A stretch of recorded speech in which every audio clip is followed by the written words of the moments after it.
I'm like, we're going early. Well, I wasn't prepared. Hello, everyone. We're live here using a new system again, so bear with me here. Welcome. Hello. This is our second time. I'm just going to get the headphones too, I think. Just a second. Yeah, you probably need those. This is the second interview on the station here and on Heart to Heart Hub. So we're excited. And I have Karisma Collins. I just met her. Yeah, we met like yesterday. Huh? Was that when we... So I don't know who's all on yet. If anybody's even on, let me know if there's somebody watching so that we can see your comments on here. Can you comment? I'm not even sure if you can comment. I don't even know. It looks like you can. Do you have comment option, Kiz? Oh, me? Oh, yeah. Oh, this is better sound. This is even better.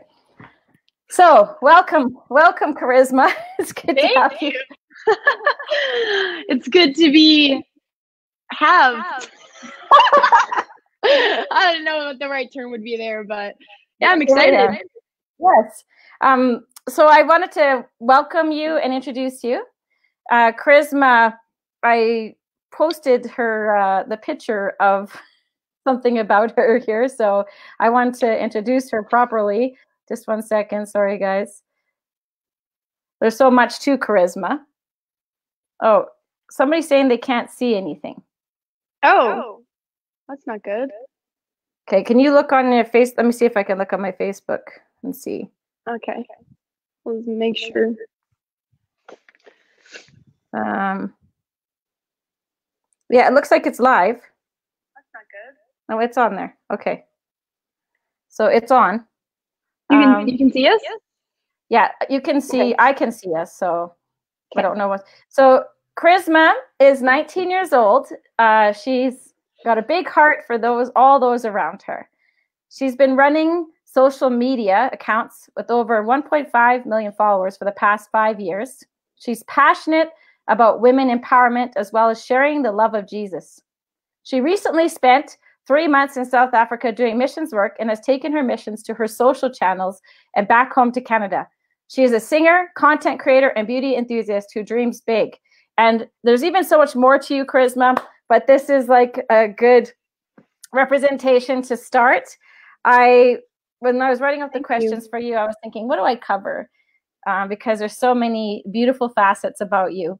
I am privileged and honored to be your mom and to have that blessing to know you intimately in the authenticity of who God's created you to be and to watch you walk it out. So I just want to bless and honor you in that. I can see people are commenting here, but I can't see who they are. So we got some mystery people. Yeah, we have mystery. I don't know how you figured that out. So I'm sorry, guys. I'm not sure if you can see it in the Facebook group, but I'm seeing a smiley face and hey, welcome. Awesome. So Karisma, number one, tell us about you. How old are you? Where'd you grow up? Those kind of things. Well, I'm 19. I grew up in Calgary, Canada, Alberta.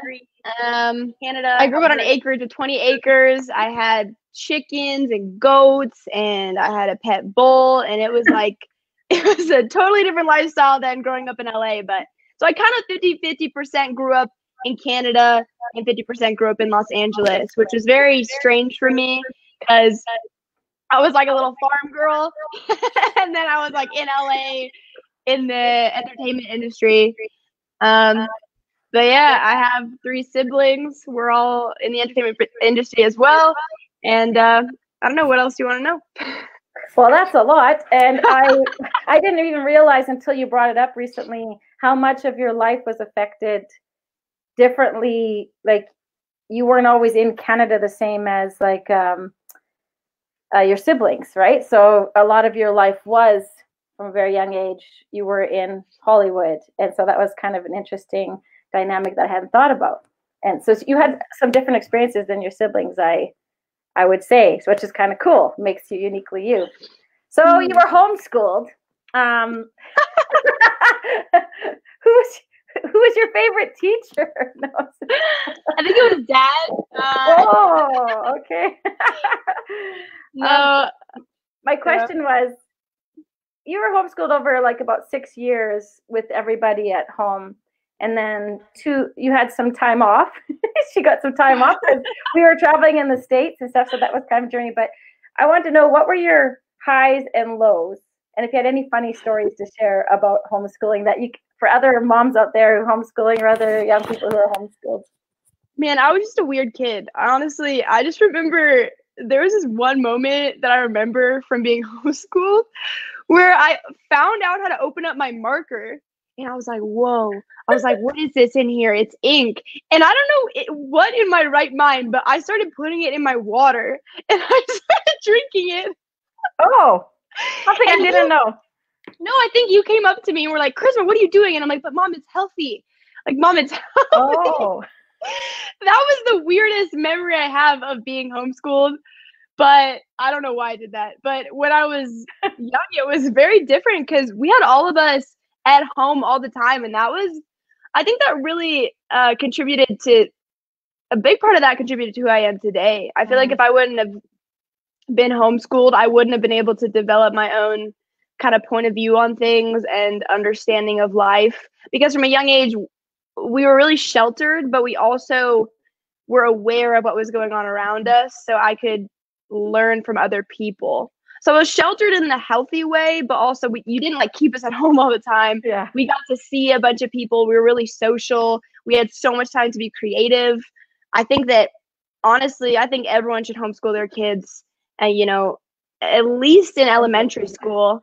I think going into high school, it's good to maybe go and meet people and go to school. But I think I really appreciated being homeschooled, and that you and Dad taught us so much at such a young age was like such a privilege. So that was a blessing. But there was definitely a lot of weird memories, but I can't even remember. There's probably so many with all four of us kids all in one home 24/7. Yes. Yeah. And just think about this. Everybody's homeschooling right now, really. Right? Oh, yeah. So, yep. Everybody's homeschooling and taking time with their kids. And so you're encouraging them. There's hope. Yeah. I would say, take this time to really share your perspectives with your kids, because they're typically getting all these other point of views and beliefs drilled into their head 24/7 that you don't know about. So while they're at home with you, it's a beautiful time to really sit with them and share with them what you believe and explain things to them that maybe they haven't really fully understood. I think it's a really amazing time, and it may be hard because you're not used to it, but I would say that this is such a blessing to be able to spend that much time with your kid and really develop who they are at this age in life. So whatever age they are. I loved it too, because I got to be really close to you and to your siblings, and it was hard for me when you guys went back into school because there's such an intimacy. Like, you'd wake up in the morning and be together, and we had conversations that would happen sporadically that you wouldn't have if you were actually gone most of the day. So thank you. That's awesome, Karisma. Now I want to talk about you lived in Hollywood starting at the age of 13 and up, and is that the right age? Yes, I think so. Yeah, in 2013 was when we really started. We officially moved? Yeah. Okay. So I want to ask you, how was that for you? And what were the things you loved, and what were the things that you would like to see changed? Big question. Yeah. It was really interesting for me when I first moved to Hollywood, because I didn't want to move. I loved Calgary. I had friends and I enjoyed where I was.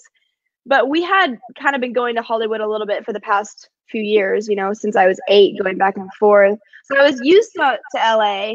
I think the one thing I really appreciated about LA that really got me excited was the way that people could express themselves. Because I remember feeling kind of boxed in when I was younger, because I loved makeup and fashion, and I never felt like I fit in or like that would be accepted at all where I lived.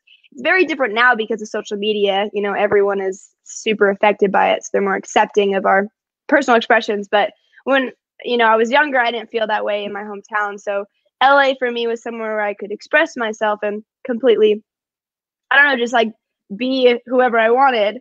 But on the flip side of that, LA isn't necessarily the place to really,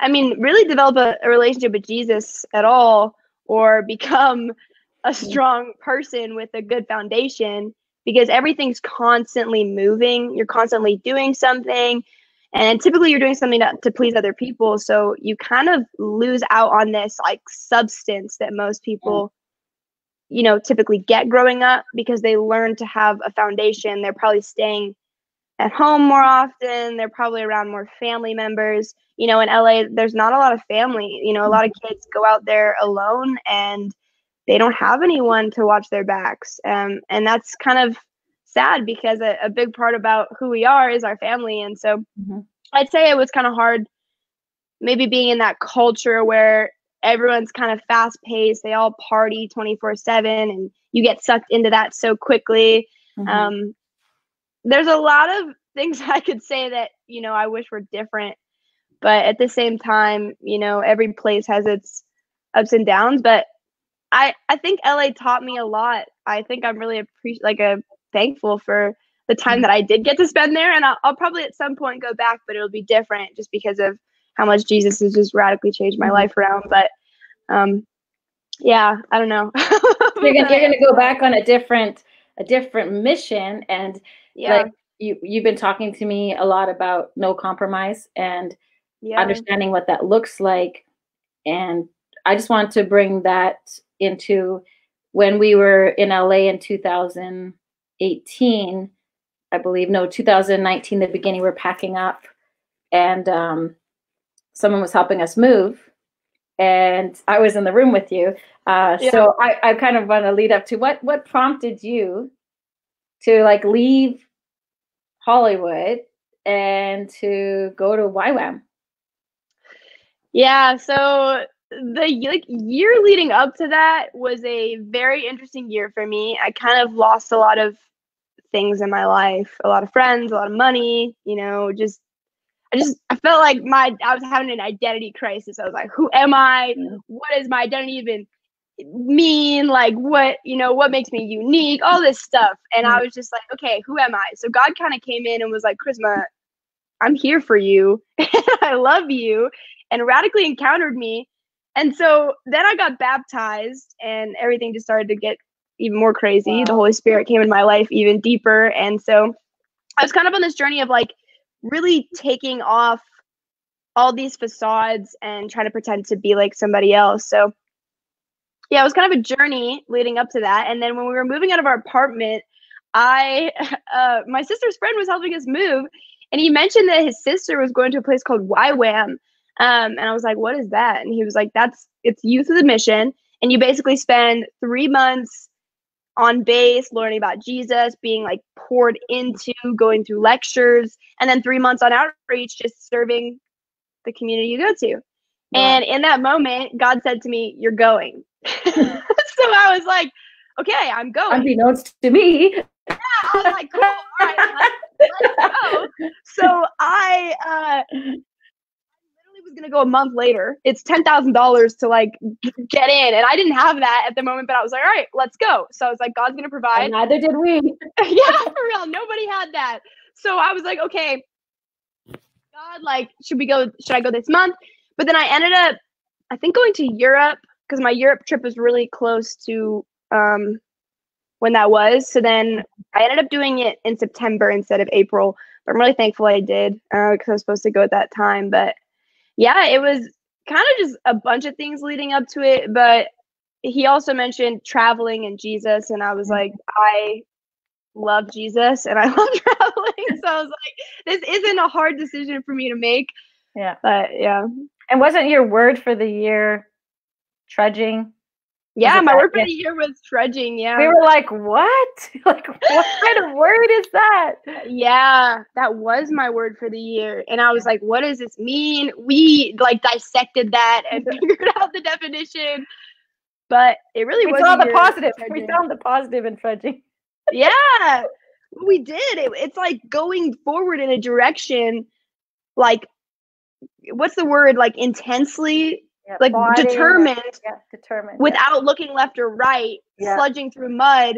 Like you're trudging in a direction, and that's truly what like the past year was for me. Was I was full speed ahead, like going this way and leaving all of the crap behind. You know, like God really helped me hone in and focus on what really matters during that time. It was beautiful to watch and to observe how God was moving within you, and God even used you to minister to me so deeply when I was going through a low time at that time, and God did deliverance on me and helped me even let go of all of you, my children, in a way that I wasn't able to, that was actually debilitating me. So I want to honor you for that too, that you rose up even when you were just a babe, like really in understanding, you know, praying over someone, and God just showed you and you went with it and you had boldness. So it's really cool how you were an adventurer and you're bold, like how you just go, oh, Mom, by the way, I'm going to go like skydiving. Oh, Mom, by the way, I'm going to go to IOM. Oh, Mom, by the way, I'm going to go get my motorbike license, right? Like these are the things that God's put on you, Karisma, and it's really cool. You're a leader and you step into amazing things that I don't think I would even go do myself. Like, you have such bravery, and I love that about you. And this leads me to my next question. My next thing I want to bring up, like, Karisma calls me on FaceTime, and I'm thinking, is your hair in a bun, or is it a ponytail? What's up? Like, I don't really know. And then she proceeds to tell me something very profound that at first I like she had talked about this before, how God had spoken to her about this. So it wasn't just like a random decision. So share, Karisma, what God showed you about your hair. Okay, so yeah, wow. Okay. Like most of my teenage years, I really put a lot of my identity into my physical appearance. And I wasn't really conscious of the fact that I did, but the way that I looked and my hair was an idol in my life. Like I would make sure my hair was perfect, my makeup was perfect, I wore the perfect outfit. Like I would spend sometimes the whole day getting ready. You did look perfect, by the way. Thank you. It was a lot of effort. So, but to YWAM for the past year before that, I'd been talking about how much I wanted to shave my head. Like I wanted to do it. I just didn't really know when to do it because I was like, okay, like I don't want to just like randomly do this. But then I met a girl at YWAM. Her name was Leia, and she was amazing. She was one of the staff there. And I saw that she had shaved her head 6 months prior. And so I asked her, I was like, well, what was that experience like for you? And she started telling me her story. And I just felt, I don't know, I just felt like this burning inside of me. Like, you know what? This is actually something I really want to give up. Like, I want to give up my hair to God, and I want to surrender it because it's actually holding me back from seeing myself the way he sees me. And so I was with Leia and Megan. They were on staff, and they just started praying with me. They were like, God, you know, if Karisma's supposed to do this, like show her, you know, like give her the courage if it's what she's supposed to step into. And I was like, oh man, I don't know. Like I was kind of in this, you know, I was like, oh, like I want to do this, but do I really? And Megan was like, you know what? I think you should do it. And I was like, you know what? You're actually right. And I'm ready to do it. And I'm like, let's go. And so we got the clippers. And I literally just, it was so funny. All my roommates, because you have like 7 other girls in the room with you at YWAM, they started coming in one by one as they were about to shave my head. And they were like, what is going on in here? Like, what's happening? But it was so incredible because they were all praying over me and speaking words of affirmation. And it was a really profound moment for me. Like, as I shaved it off, I felt a physical burden come off of me. And it was like this spiritual burden, like I had been carrying, that was my identity. But as it came off of me, I realized that actually that didn't have anything to do with who I am. It didn't make me any less beautiful. It didn't make me any less me. And it just showed me that how I could put so much emphasis on something so small when God has so much more for me. Uh-huh. So I shaved it off, and it felt so good. I posted a video of it up on YouTube if anyone wants to watch the process. Also, Karisma, the story of the picture. Oh yeah, I was about to get to that. So this is a pretty intricate story. So then, okay, this is crazy. When we went to go get the clippers, the building manager's house, they had the clippers there. So we walked in, and as I was going to get them,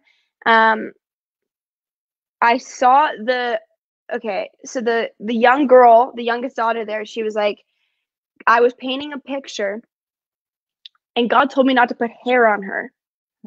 And so I know this is for you. Like, she came to me crying. But she came to me after I shaved my head. And she came to me crying, and she gave me that photo. And that was really cool for me and a good confirmation, because like 6 other girls shaved their heads after me. That was crazy. But I knew it was the Holy Spirit because of the way, like, the Holy Spirit was moving. Like, every single girl who did it was something that was really profound for them. And they were sharing their story about how they were hiding behind their hair, or their hair had been like holding trauma for them, or just like different stories. And so it was really cool to see Jesus bring freedom. But yeah, that was crazy, and I've loved it. My hair's been growing out, and it's been a really cool journey. Can you see the comments, Karisma? No, I don't see any comments. So someone said, you're gorgeous with short hair. I don't know why I can't see the users. I'm going to figure that out. But someone said, because you're a spirit, you only have your body temporary. So profound. Then I think this is my friend Katrina. I couldn't even shave my head when I had lost most of my hair from chemo. So like a lot of people are like, you're ministering, something real truth here. It impacted me really deeply to see how God spoke to you, and you went through with it, like just even going to YWAM and making a decision. It was inspiring to me because you didn't have the finances and we didn't have the finances. And it's amazing, even when you felt like I can't do this, when you had to get another, another milestone, God would provide. And it would be sometimes in the most unexpected ways. And that was beautiful to watch. And then it seemed like you got empowered when you shaved your head. It was like you were like, I'm free. And I witnessed that as a mom, and I just want to share that, because I think how many people, like, God might be showing you something that you have to lay down. It might not be as drastic as shaving your hair, but it could be maybe leaving a location, or just changing your life, making a transition, and not believing like this is just who I am. Someone saying awesome testimony, getting rid of the I love hair. Wow. So I found this, it is really profound, and it goes to a deeper level. So if you want to hear and see more of the journey, you can go to Karisma's YouTube, and she just posted the video like last month, Karisma, something like that. That was like a week and a half ago, I think. Pretty recent. Yeah. I don't know. Time in quarantine's confusing, guys. So Karisma, that was beautiful. Thank you. Tell me some of the most most impacting moments you experienced on your outreach and there. And you're talking about you're going to go back this fall. So you're stepping out again. So share a bit about what God wants. Yeah. Wow. Oh, you kind of froze. Sorry. Yeah. Oh, is it okay now? Okay. So, wow. Yeah, YWAM was crazy for me, and I don't have enough time really to get into everything. I'd say the biggest thing for me was seeing God show up every time I stepped out. Every single time I stepped out when I didn't want to or feel like it, and I chose to do what he was telling me, he showed up every time. Wow. And it showed me that when I hold back and I don't listen to him, and I don't walk with him, that's a life that could have been radically changed for him, And, just recently, and, we're probably going to talk about this soon, like, my brother lost his best friend who's so young, and it came out of nowhere. And I think I just realized, when I was at YWAM, like, I had to go and step out in ways that were so uncomfortable for me, like just going and talking to random people and saying, hey, I know you don't know me, but I'm a Christian. Like, can I share the love of Jesus with you? Do you know the gospel? And if they don't, I share it with them. If they do, then cool, we can pray for them. But it's so uncomfortable. But I realized that there are so many people waiting to hear this. So many people that don't even understand it. And I realized that there's such an authority that we carry when we have Jesus, and we don't have to walk in fear. Because so much of my life, like, I knew Jesus, but I didn't know what that meant. And when I chose to actually go and just push through that uncomfortability and push through those things that I didn't want to do, I saw people's lives change. I saw people's bodies get healed. Wow. And there were so many days during YWAM that I did not want to go do the ministry. Like, I didn't. And that's the reality of it. Not everyone is always like, you know, most missionaries, we're not just like 24/7, like, let's go and do it every day. Sometimes it's great. Most of the time you're like, man, this is tough. God, how do I get by with this? And the thing is like, I realized too, there's so much that I tried to do alone that I can't. And I realized there was a breaking point for me where I realized I needed Jesus, and I could try to be the good person and go and do everything on my own, but it only lasted so long.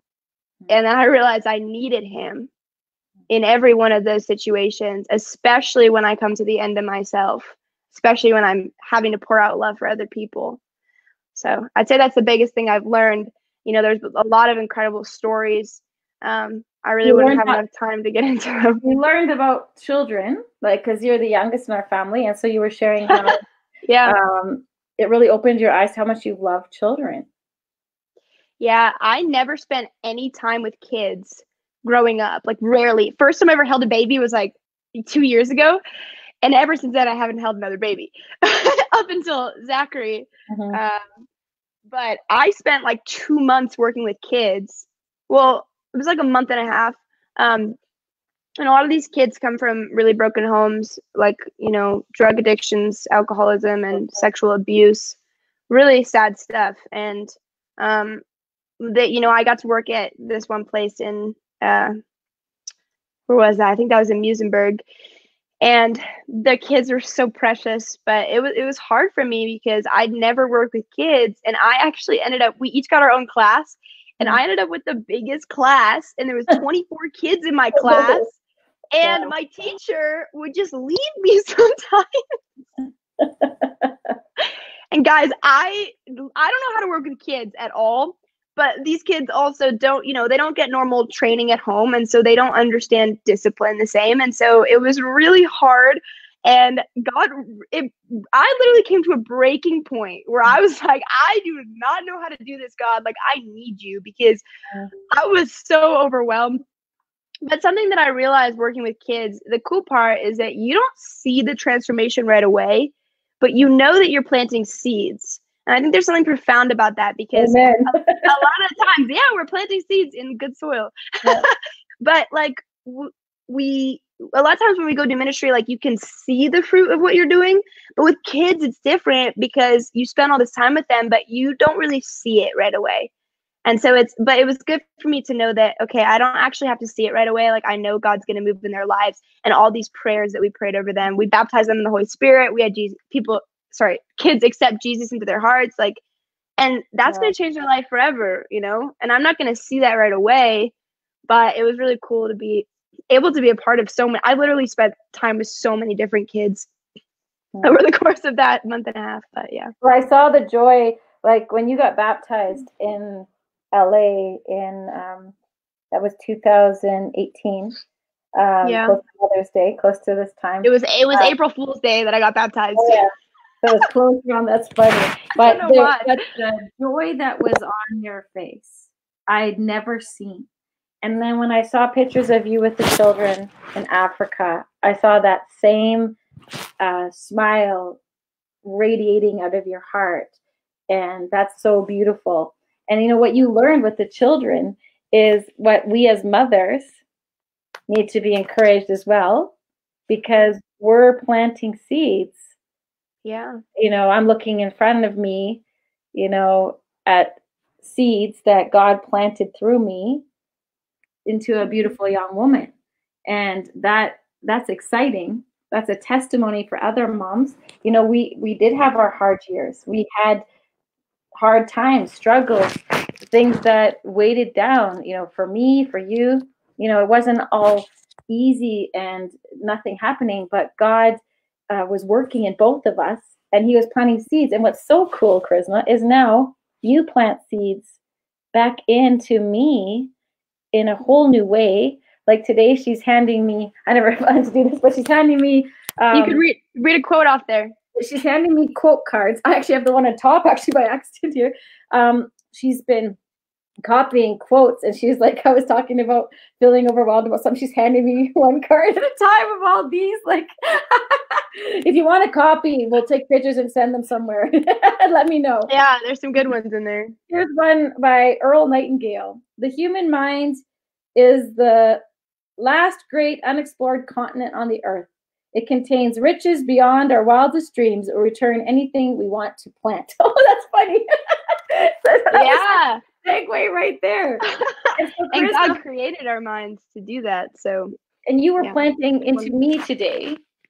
And she made me write down on a piece of paper something God had put in my spirit for me to choose to walk in, to step into, and to actually write down the vision and make it more detailed and defined. And I'm 51, and here I'm learning from my children. So thank you, Karisma, because you're now a young adult and planting seeds. And Zachary is our baby nephew, who is living with us now. And so Karisma has set up a schedule to help me get a break, and her dad get a break, and her get a break, and then Zachary gets a break too from one of us getting tired, and we all get a break. Zachary too, right? So that's been really beautiful. I'm segueing to this, Karisma. What is God showing you in your life now? You kind of hit on that, as in person and character and choices. And I was like, I think it'd be cool to share for, moms who have teenagers and preteens and young adult children. And there's some moms on here who their kids don't even talk to them right now. So just coming from perspective of a young woman, what is God speaking to you? So you can be encouragement for all of us, or maybe another young person on here. Wow. Yeah, God's been teaching me so much. I think recently he's really been showing me that I have a lot of, there's a lot of power in every one of my choices, and I have to take accountability for every single thing that I do. And he's been showing me that kind of correlates with faith, because if I can say, hey, God, I'm believing for this thing, can you come in and be with me in it? Like, let's say it's even a prophecy. If I have a prophetic word on my life and I hear that and I'm like, wow, that's amazing. It can be easy to be like, oh, that's so big. But God's been showing me, how do I take those things and those promises he says to me and actually implement them in the way I can? Because I do the possible and he does the impossible. Ooh. And so I step out in the ways that I know how, but the big stuff I leave to him. And I trust that what he tells me does not go void, because when he speaks, there's power in his words. And when he tells me something, when he tells you something, he means it. And you see that over and over again in the Bible. But at the same time, there's a lot of conditions that go with that. And we need to be able to step out and step out in courage, step out and do things that we would not normally do. Because I don't know who this quote was from, but I don't know who it was, but he said, the opposite of courage is not cowardice, it's conformity. And the opposite of courage is when we conform to society and we forget about God. And for so long as a Christian, I conformed to society because I didn't want to be judged or left out, when, God's really placed an identity in me now that I feel I can step out in those ways, in courageous ways that I never could before, because I trust him and I know who he is. But that only comes from spending time with him. Mm. That only comes from a relationship with him. That does not come from religion. That comes from spending time with him, sitting with him, worshiping him, spending time in the Bible. And if you're a mom and you have kids that, maybe aren't talking to you, I'd say maybe there's some, obviously there's some hurt and misunderstanding there, but there might be a different way that God could show you could go about something.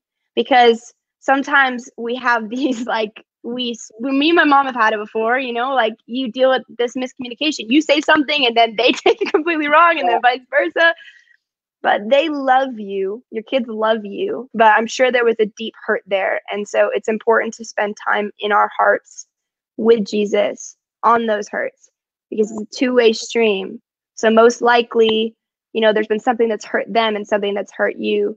And so I would encourage you, keep praying. Do not give up, because God wants fellowship. He wants relationship. He wants you to be close with your family. That he desires that more than anything. But if we don't put in that effort, then he doesn't have an open door to come in.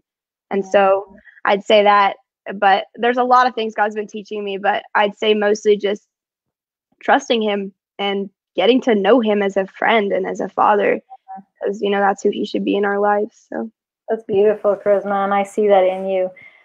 Someone said the quote comes from Jim Hightower, and they said the rest of it is, even a dead fish can go with the flow. Oh, that's so good. I didn't hear the rest of the quote, but that's good. Your compromise, whatever that one was that you just said that you didn't know. Oh, no, I know what she's talking about, but I never heard the dead fish part.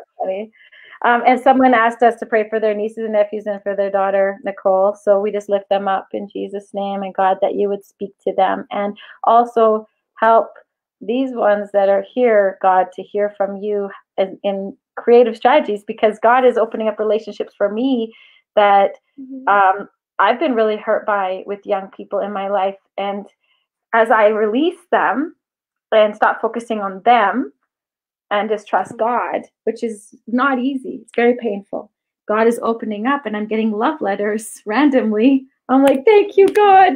Thank you. That you're moving in spite of me. And Karisma and I haven't always been close. We've had a journey of having to forgive or heal. Like, mine was heart healing, as this guy Pedro, who's a coach, said. Like, I've been going through a lot of heart healing because of my life journey, and so I put that on my children, and they help me see, Mom, do you think that you're this is this way? I'm like, oh, I don't want to. AKA me. You, but also my kids, my girls do really challenge me, which I'm very thankful for, because Karisma, you stand up for women, and not in a way that's like, hey, down on men and women rise up. No, but you have such a healthy empowerment of knowing, just walking in your femininity, and cutting your hair didn't even affect that, and just walking in your femininity, embracing the woman God created you to be. And you said something to me a few years back, and I'm probably misquoting you, but you can fix it. I don't want to have to need the man in my life that I marry. I want to choose him, and that we walk alongside each other in partnership and in respect and honor. Something like that. It really impacted me, which I thought was really cool. Yeah, it's being in an interdependent relationship and not a codependent relationship.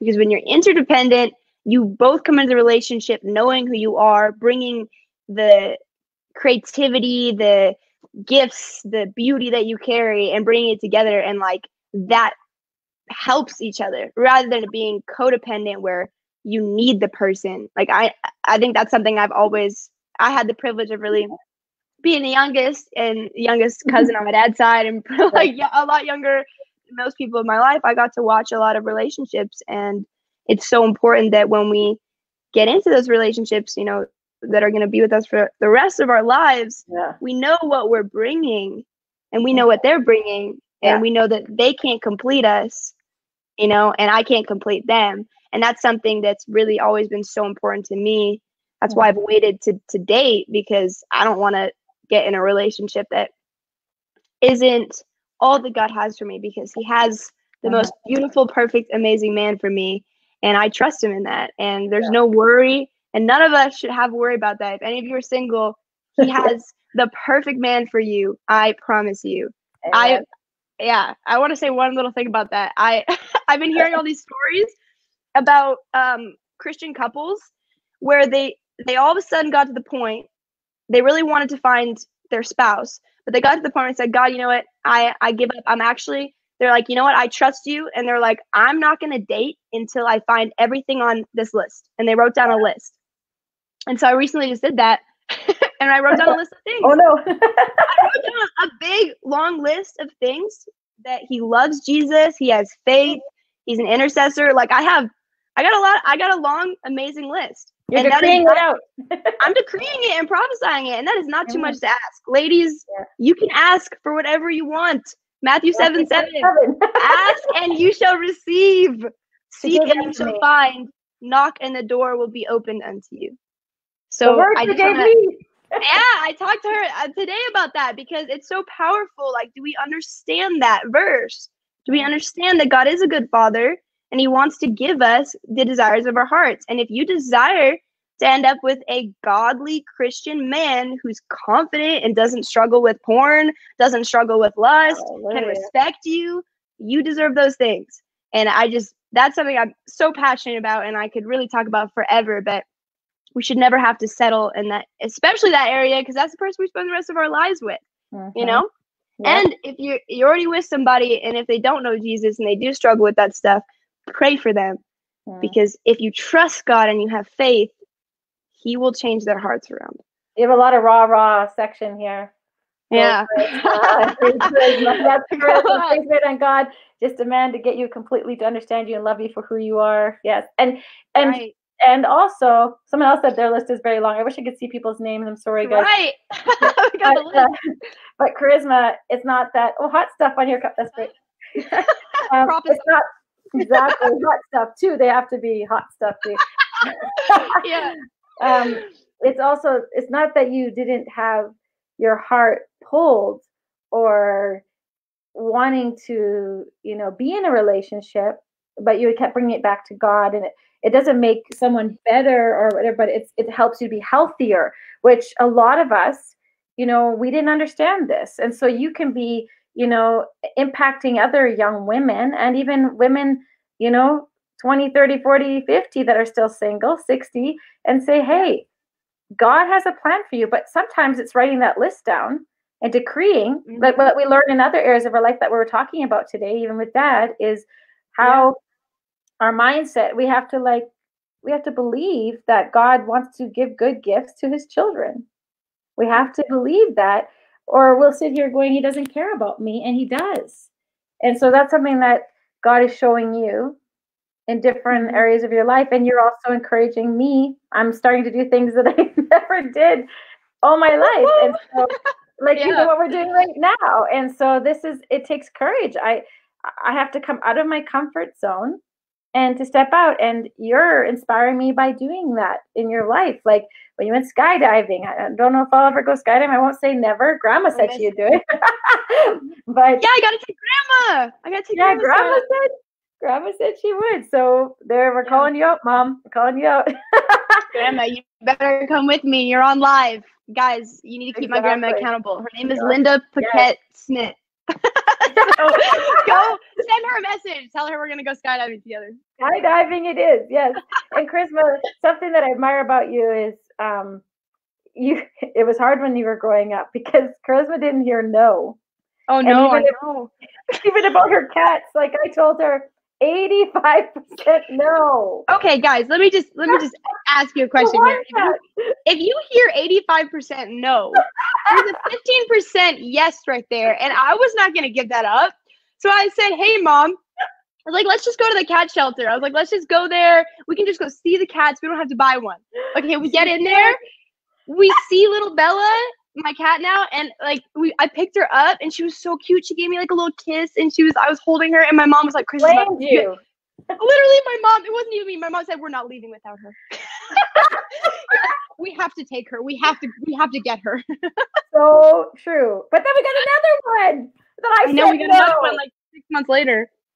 I know. I got to work on that. No, man. I left room for, but God did speak to me a year before that, or even 6 months. I was getting into my friend's van at 6:30 in the morning on the way to a film festival, and I saw a cat that looked like her cat that had passed away, which was very sad. And God said to me, Karisma needs a cat to survive, to have, just for security, which I didn't understand. Some people, it is very real. They need their animals. And, some of us laugh at it because we're like, a lot of people in LA have a doctor's paper that says they can take their dog anywhere with them. And you go, what? But it is a very real thing. And Karisma showed me that. And even I did a test on discovering your God-given gifts for your children. Such a good book. And I did the test when she was really little. And it said that Karisma needed an animal to survive. Literally, it said that, like it said in this, and this is a Christian thing. It said that was very significant for you, Karisma, that you always had an animal in your life. And we used to live on 20 acres, and she had goats and chickens and a cow. And a pig. That's a whole other. I had a pet bull, not a cow. I bottle fed a pet bull, raised him. See how much I'm involved with the animals? The goat would attack you if you went into the pen. That goat was so scary. There was a male goat, and he was terrifying. He grabbed his horns and said, run, my friend April. And I was like, you. That's incredible. Someone said, good Lord, what will her husband be like? What will my husband be like? Amazing. Well, yeah, because you're such an adventurer. And oh, he's got to be an adventurer, 100%. So, Karisma, something that I think is really cool also is that when you put your mind to something, you're very driven on it. And so, like, when you came home, God told you to start some companies and businesses. You've been working on music and all that. Some beautiful songs coming up, guys. You just when it comes out, you can't wait. Like, it's really unique, but worship and really life impacting. You're gonna love it when she brings out her music here. But you're starting a company that is sustainable, designing sustainable clothing, and you feel really strongly about sustainability, which is really stretching me, but I'm learning. So tell us a little bit about this. Yeah, I think I've just learned a lot about the impacts we have as a culture and the fast fashion consumption, and it has a pretty bad effect on the environment, but also the human lives making it. So every single garment that you wear was made by human hands. A person physically sewed that.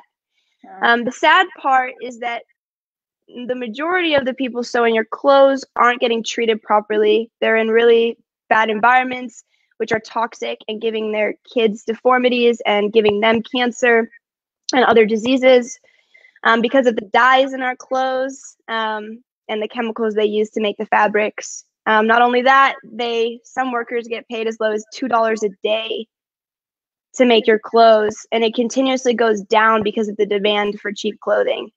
And for me, my heart is that I want to make something just as beautiful, just as exciting to wear, but that you can feel confident about knowing that the team and the people making it for you were treated well, are in healthy environments, have good safety procedures, and you just know every part of where your garment's coming from, just straight down to the plant it comes from and how that process, how the fabric was formed. And so me and my brother, we're starting a sustainability clothing line. And we're starting off right now. We're going to do a basics line. So it's going to be just t-shirts and, sweatpants, the everyday needs, but it's going to be stuff that's high quality and lasts because, over the last 70 years, clothing, the quality has really declined.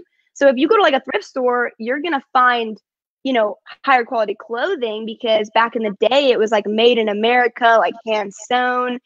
So we want to bring back that quality and make it something that you can be proud to wear, but also love the way it looks because, you deserve to wear something you love, but also not mess up the environment or harm people's lives, you know? So there's a good way to do it. And, you know, me and my brother Christian, our passion is just to do things the best we can without compromising, you know, adding value to people's lives without compromise. And that's something, and keeping the beauty, because we don't have to compromise any part about it. Yeah, like wear what you love.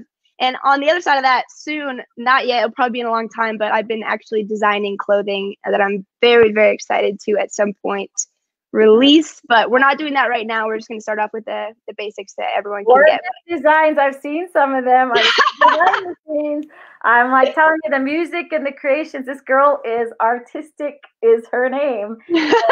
Someone said made in Canada, fantastic, Karisma, so awesome, true. So a lot of people, you know, and you really opened my eyes, Karisma, to pay attention to this. I didn't understand, like, you know, sometimes we hear not sometimes, we hear so much coming at us in the world, a lot, in the news, and we don't know what's true, what's not. And sometimes it's just too much to even pay attention to something that's really hurting someone else's life. Like, it's like when I worked with Unplanned, I had to start thinking about, wow, there's people, you know, dying here, babies dying, and I had to speak up, and I'd never done that before in the same way.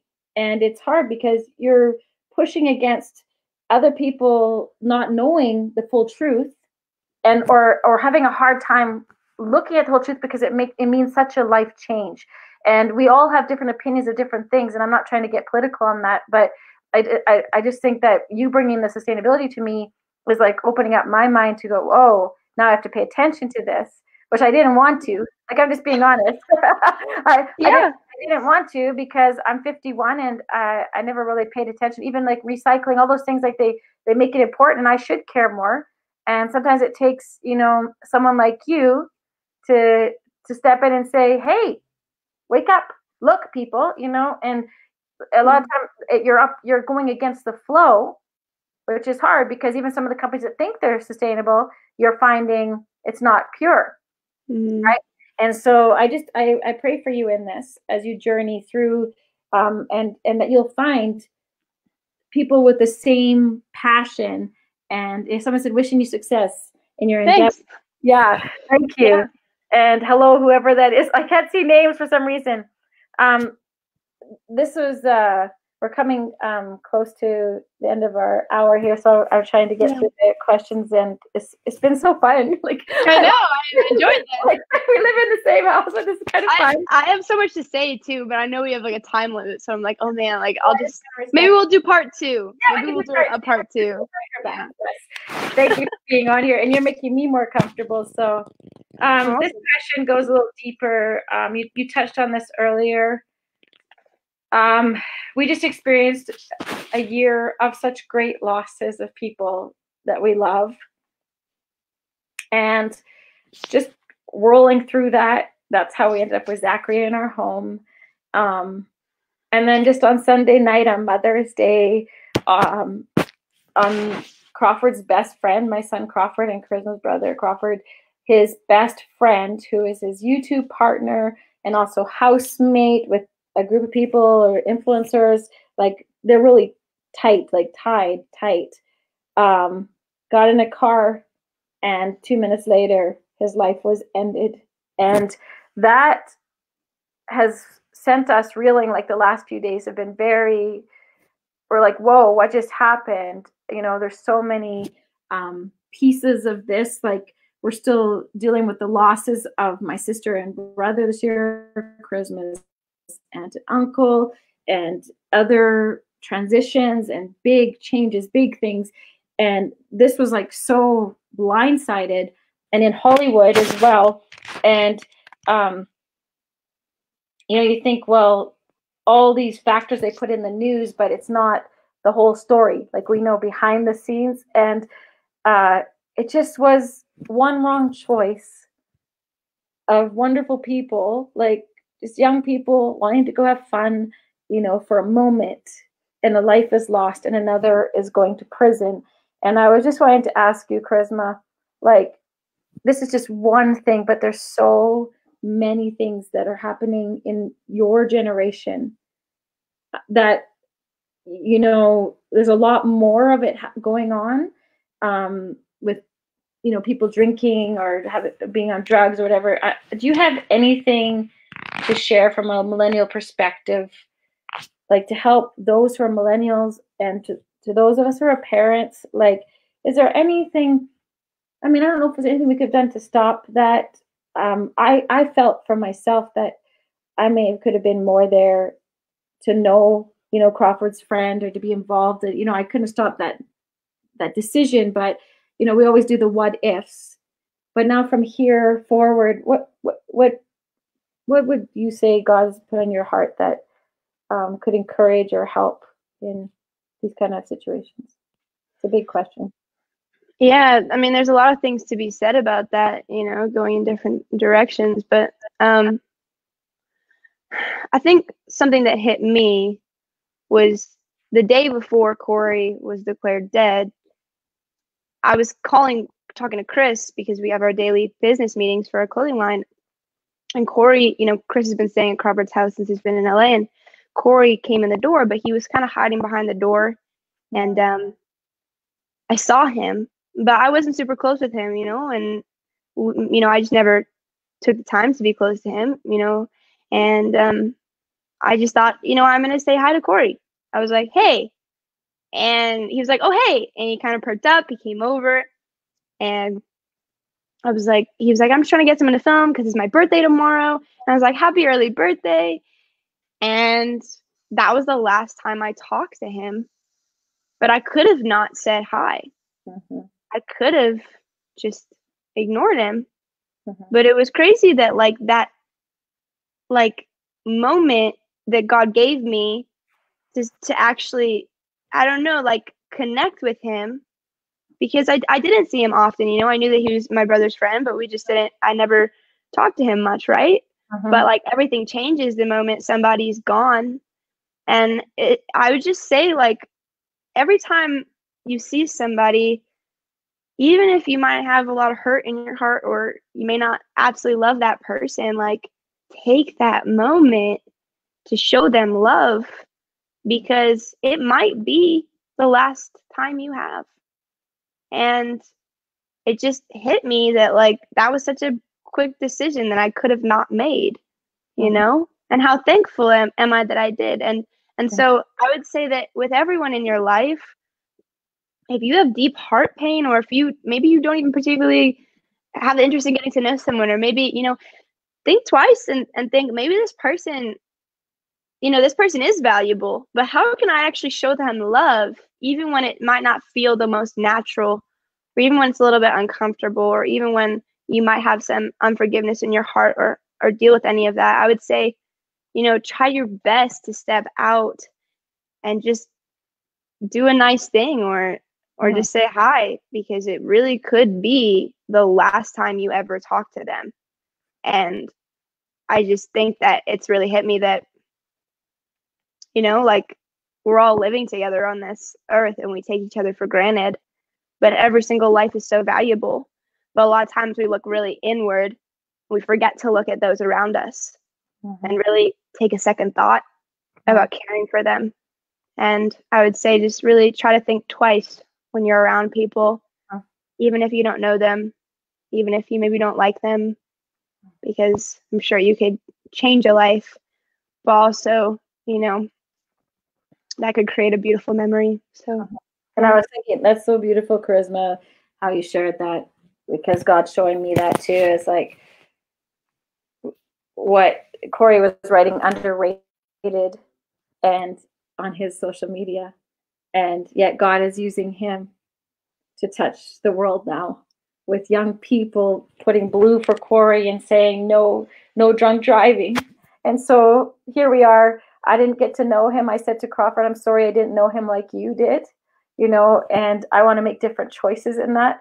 But then to look at what God turns, what Satan intends for evil, and he's turning this young man's life, who was taken on his birthday, his 25th birthday, and for God to now touch, who knows how it's going to ripple. And then in the group itself, a close group, God is healing relationships and bringing openness and, rising them up and just to think about life. And so I wanted to the last question was you kind of answered that, like, what does such a time as this mean for you? You kind of, were sharing that we don't want to lose a moment of letting someone, because God creates everyone, even though they're not comfortable for us. And believe me, I have people that I really don't want around. And God's saying, I want you to be uncomfortable. Like, that's real. And I don't like it. And people who know me know that. God does not want you to be comfortable. Okay, He doesn't want you to be comfortable. He wants to make you super uncomfortable so that you can thrive and live. Because comfortability is not living. It doesn't mean that you're not content and peaceful internally, but He does not want you to just be comfortable. Exactly. He wants you to thrive and step out into those uncomfortable situations, because I found that almost every uncomfortable situation, something good came from that. The awkward moment of transition, God will always use that because He's so proud that you stepped out and did something out of the box. Well, Pedro said the other day, or a guy on the show said, who knows what your yes, whose life your yes will impact, right? Yeah. Someone said, I've learned from many uncomfortable moments I grew from. Yes, amen. So, Karisma, would you feel comfortable just lifting up in prayer what we brought today? We're going to have to do part 2 because there's so much. Yeah, there's so much to say. But just to pray for people on here they have nieces, nephews, children that they want to come to Jesus, and to pray for women of my generation that they'll be uncomfortable. And that they'll come out of their comfort zone, and that they'll dream and they'll start to live, and just whatever God puts on your heart. That would be beautiful. It's been really fun chatting with you on here today and sharing our relationship, and then great things about you and your life journey. Yeah, no, it's been amazing, of course. Yeah, Jesus, I just thank you for this incredible opportunity to get on my mom's amazing show, Jesus, this opportunity to share.